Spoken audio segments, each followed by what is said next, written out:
Menurut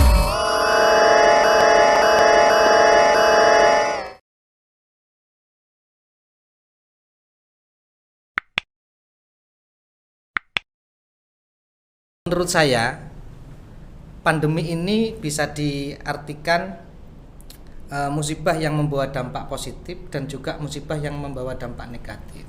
Kenapa bisa dikatakan seperti itu, Pak? Artinya begini, Mbak Evi, dikatakan positif artinya selama ini konsep yang sudah dibangun ataupun disampaikan oleh Ki Hajar Dewantoro ketika pada waktu itu ada tripusat pendidikan. Ada pendidikan formal, ada pendidikan non formal, ada pendidikan informal yang di situ dilaksanakan di masyarakat, sekolah ataupun madrasah dan di dalam keluarga. Keluarga. Selama ini ketika orang tua menyekolahkan anaknya di madrasah saat masih bertatap muka ya, Pak? Ini. Saat tatap muka, jadi sebelum bulan Maret 2020 itu paradigma orang tua itu menitipkan secara kafah, jadi secara menyeluruh kepada sekolah ataupun madrasah. Jadi merasa tidak ada andil terkait dengan mutu pendidikan, bagaimana mencapai pendidikan ini secara maksimal ya, Pak ya? Betul. Sudah sehingga pasrah plek. Iya, pasrah plek kalau bahasanya Mbak Evi, sehingga orang tua sudah nggak punya andil apa-apa. Bagaimana anaknya belajar, kemudian materi apa saja yang harus dipelajari, itu seakan-akan tidak punya andil.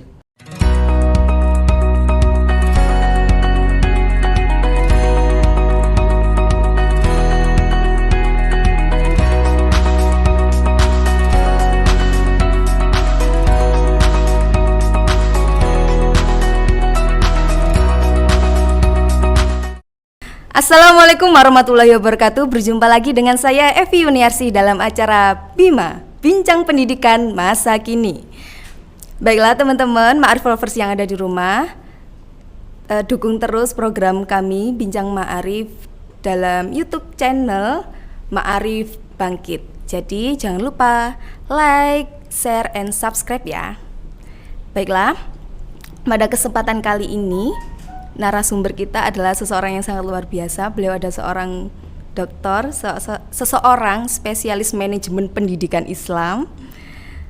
Beliau adalah Dr. Haji Ahmad Aziz Fanani. Selamat siang, Pak. Selamat siang. Selamat siang. Bagaimana kabarnya, Pak? Alhamdulillah sehat. Alhamdulillah. Baiklah, Pak Aziz Fanani ini adalah seorang dosen di salah satu kampus di Banyuwangi, yaitu IAI Ibrahimi Genteng Banyuwangi. Nah, pada kesempatan kali ini Ma'arif Lovers kita akan membahas tentang manajemen madrasah pasca pandemi. Nah, ngomongkan pandemi COVID-19 ini masuk di Indonesia untuk kasus yang pertama yaitu pada tahun lalu, tepatnya pada tanggal 2 Maret tahun 2020. Jadi sudah 1 tahun. Nah, pandemi COVID ini sangat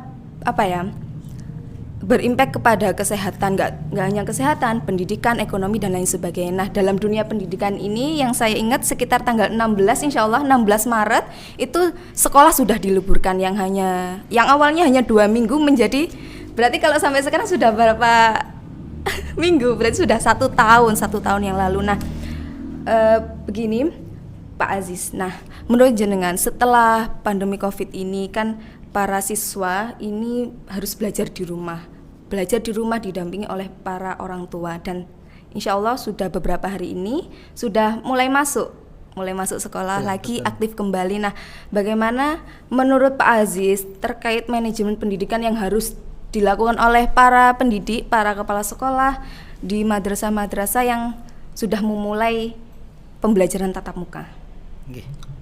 Terima kasih Mbak Evi. Terkait apa yang sudah disampaikan oleh Mbak Evi kaitan pandemi dan kaitan mengenai tentang kegiatan pembelajaran di sekolah, kemudian kaitan pengelolaan lembaga pendidikan yang ada di madrasah, itu perlu kita tangani secara serius ya.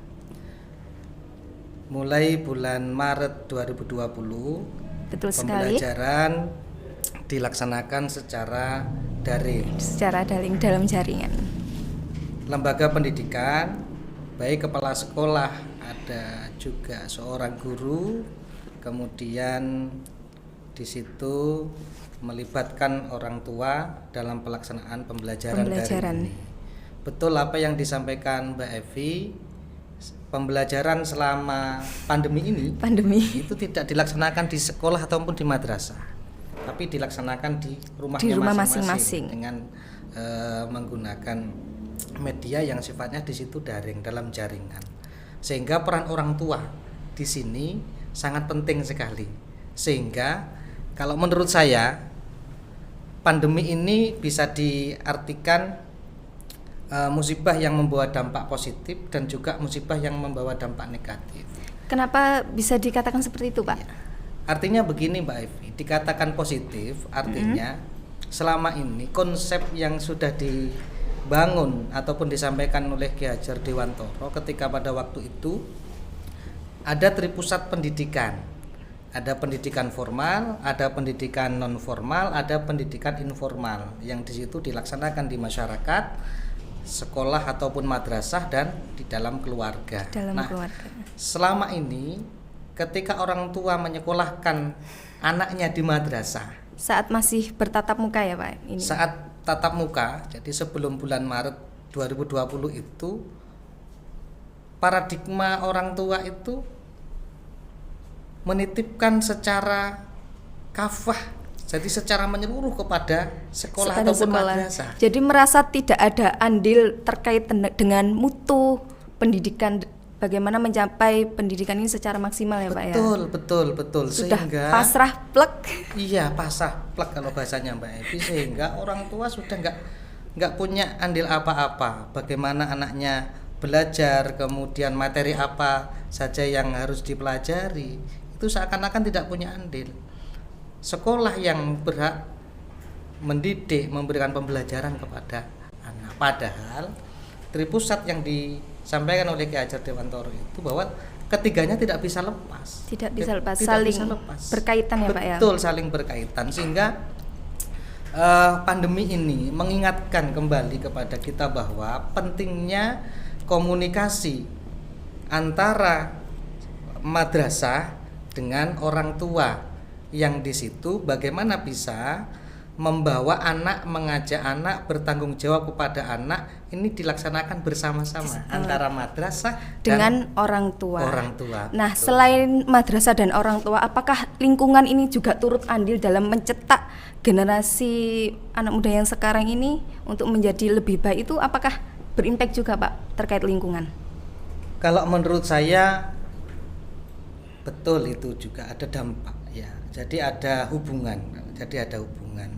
Yang saya sampaikan tadi bahwa tripusat pendidikan itu tidak lepas dari peran madrasah sendiri, peran orang tua dan peran masyarakat.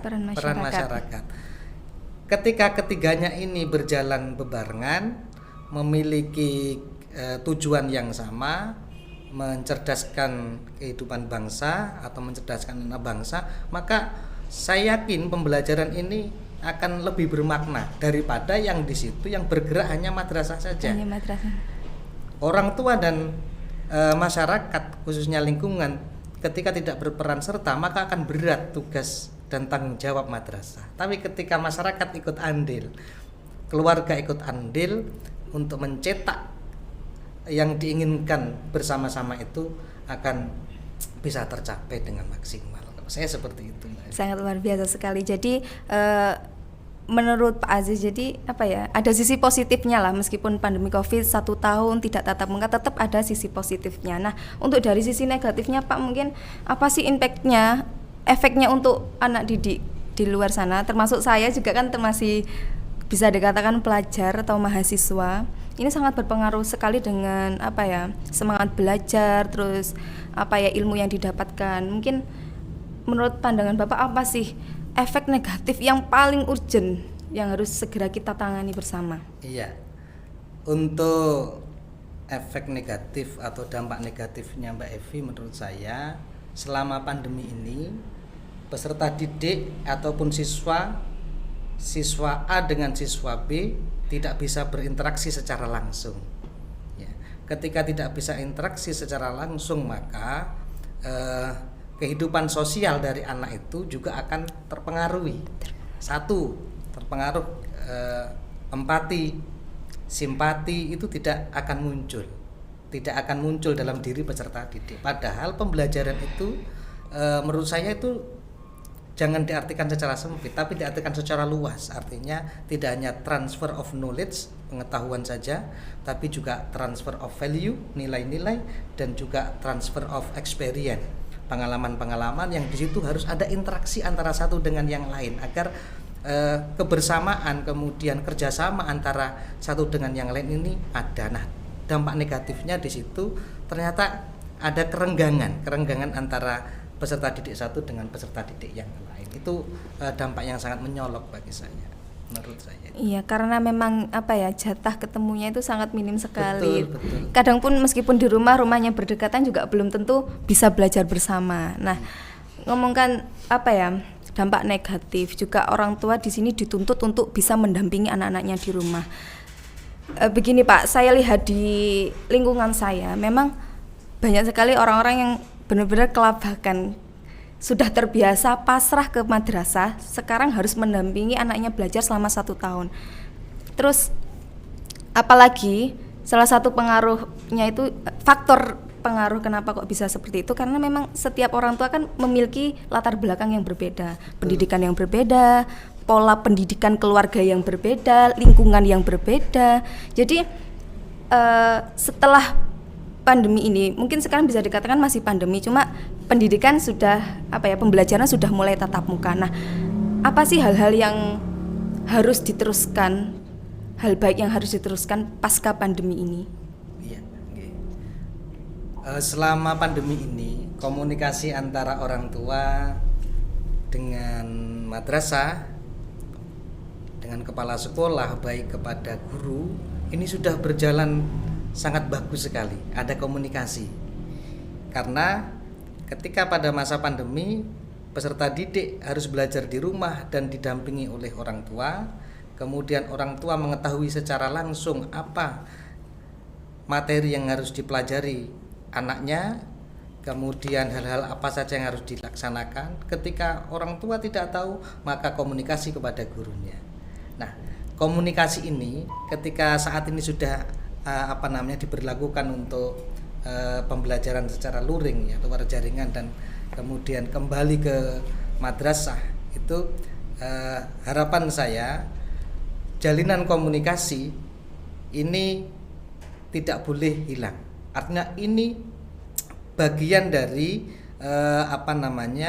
awal ataupun di situ merajut kembali komunikasi orang tua dengan pihak madrasah. Nah, ini yang harus terus harus dilanjutkan ya, dan harus berkesinambungan menurut saya. Dan ini yang sangat penting khususnya.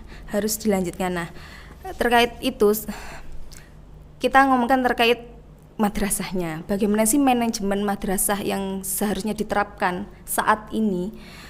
Hal yang paling cocok menurut Pak Aziz itu apa? Selama pandemi kan hal apapun terbatas ya.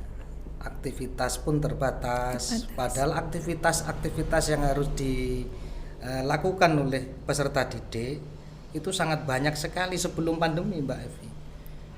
Ekstrakurikuler ya, betul sekali. Ada mungkin olahraga, kemudian drum band dan lain sebagainya, yang di situ mengarah kepada minat dan bakat peserta didik. Namun ketika masa pandemi ini kemudian terputus, tidak bisa aktivitas apa.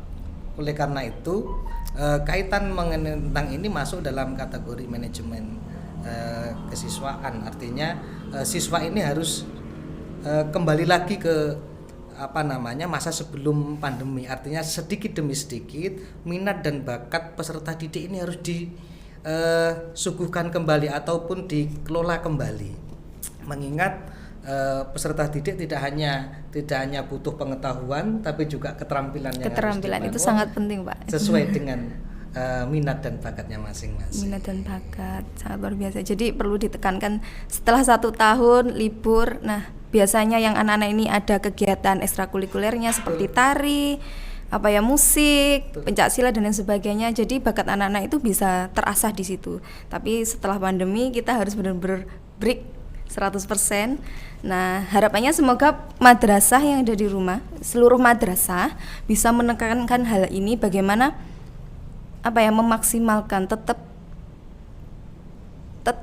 menekankan bagaimana anak-anak ini selain mendapatkan ilmu juga mendapatkan keilmuan yang lebih, bakatnya juga terasah gitu. Betul, ya Pak ya. Bakatnya terasah. Bagian dari keterampilan itu Pak.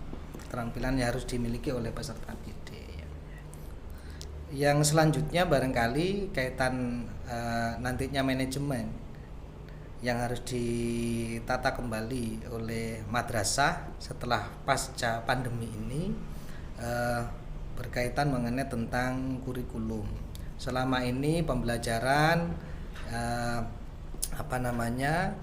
tersita waktunya ya, yang awalnya 30 menit kemudian menjadi 20 menit. Dan kemudian materi-materi dipadatkan sehingga semuanya serba padat sehingga capaian apa yang harus diketahui dan kemudian dikuasai peserta didik ini juga tidak bisa maksimal. Karena itu sedikit demi sedikit ya ini harus kembali ke sebelum pandemi, artinya ya diberikan sesuai dengan waktunya meskipun di situ tidak sesuai dengan yang sebelum pandemi. Menurut saya seperti itu ya, kaitan yang manajemen pendidikan, manajemen kurikulum. Baiklah, para ma'arifers yang ada di rumah, jadi perlu ditekankan, pandemi COVID ini kita sangat dituntut untuk bisa bertindak dan berpikir secara cepat dan tepat untuk bisa menanganinya, apalagi terkhusus dalam dunia pendidikan. Karena pendidikan ini adalah salah satu hal yang sangat berpengaruh bagaimana kehidupan manusia ke depannya. Baiklah, ada 3 hal yang saya ambil dari pembincangan kita tadi Pak. Yang pertama, bagaimana partisipasi masyarakat. Nah, ini harus bisa dilanjutkan kembali. Partisipasi masyarakat, partisipasi orang tua dan madrasah saling berkaitan. Dan untuk selanjutnya, bagaimana para guru dan para madrasah ini memanajemen kurikulum dan kesiswaannya secara secara tepat sesuai dengan situasi pandemi COVID ini.